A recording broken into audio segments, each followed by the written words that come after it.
collected a few questions for this episode of Freyia Talks. The first one was in regards to our god Vidar, the god of silence. It's very, very easy for us to relate people who inhabit the polar lands. I will give you a word, Vidda, Vidar, the god, Vidda, the tundra. This is where we find this god, in the silence of the tundra, which is a complete different type of silence. I will try to explain for you how the silence of the tundra differs from other types.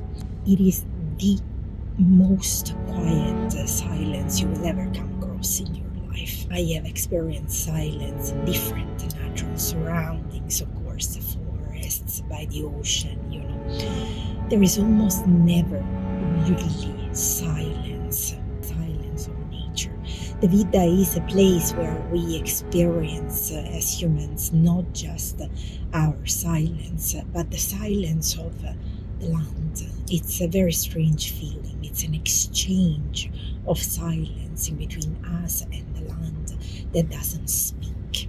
So the attention goes immediately on your footsteps, because those are going to be the only sound that you will hear in the Vidda, in the tundra, the sound that you make, the sound that you produce. So what does this do to us? It redirects the attention to ourselves and to our very own value, how much we are actually important to our very own survival. It's a landscape where you will feel this, the value of this.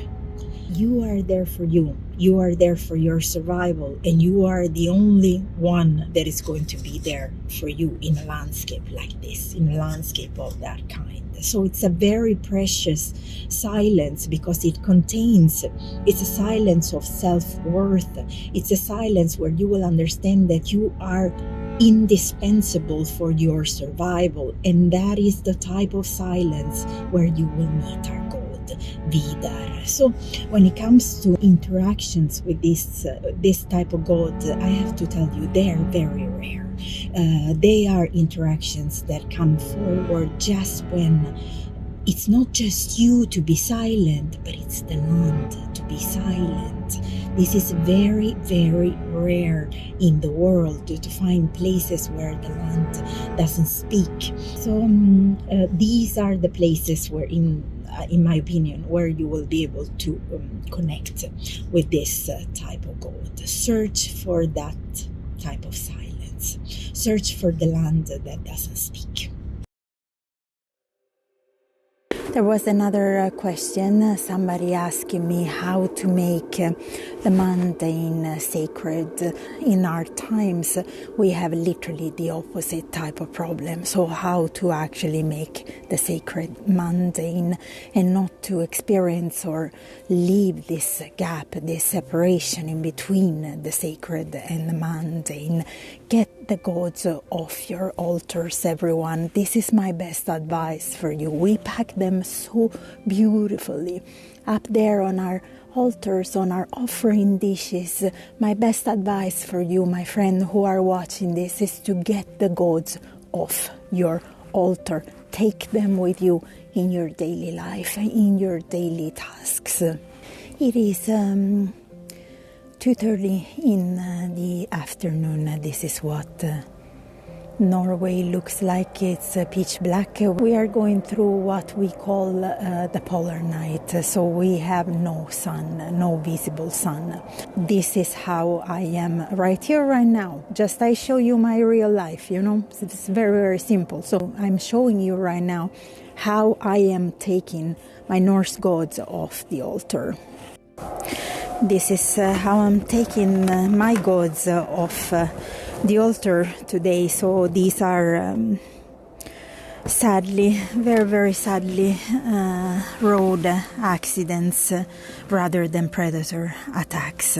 So I have been collecting these from the land of our best friends and took them here, put them on the balcony of our home for honoring first, and then now I am going to move each and every one of them by the barn there, hang them, so that to give back to nature, so to give back to the land the meat and whatever is edible from these beautiful creatures, and to dry the skulls for me to be able to have them in my practice for the honoring of the gods.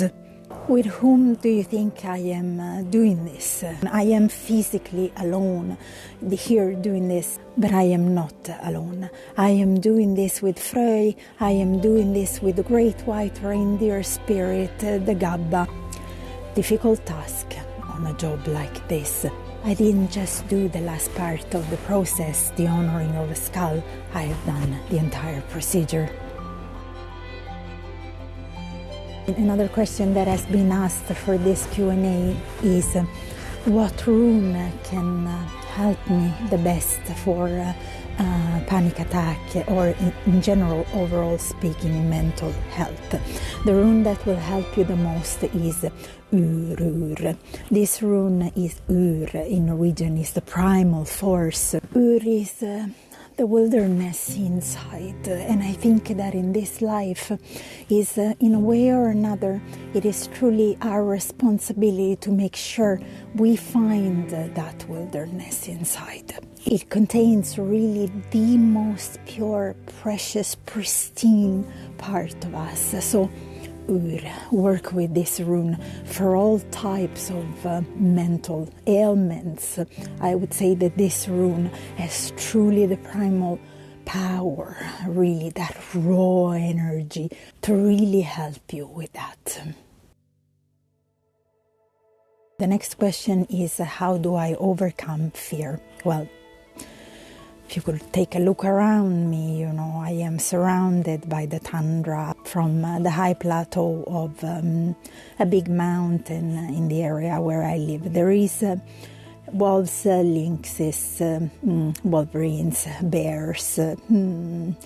Why is fear something we want to get rid of? You understand that it's very important to our survival, very, very important. Out here, without fear, I wouldn't survive. I wouldn't manage to do that. Fear is my most precious ally, is the indicator that something is wrong and I need to protect myself.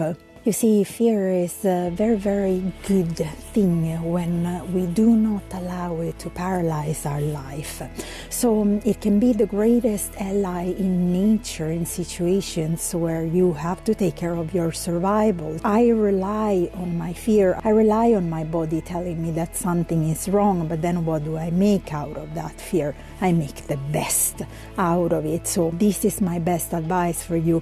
You have to find a way not to get rid of fear, but you have to try to find a way to make fear your ally. So when you are scared of something, cooperate with that thing. Don't fight it. This is my best advice, because by fighting it, you could expose yourself in a situation like mine to death.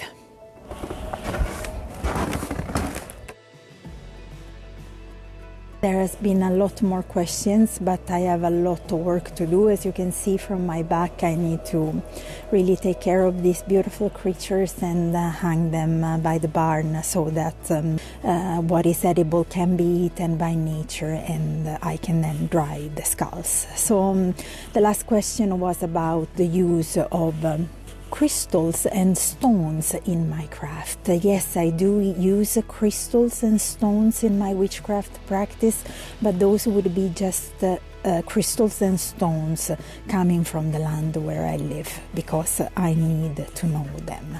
I need to absolutely be aware of the energy they radiate and the energy that feeds them. Thank you so very much for watching this video, everyone. I need to get back to my life and spirituality. Of course, as you can see, there is no real separation, no real difference, but thank you for this opportunity to answer to some of your questions, and I will see you guys real soon.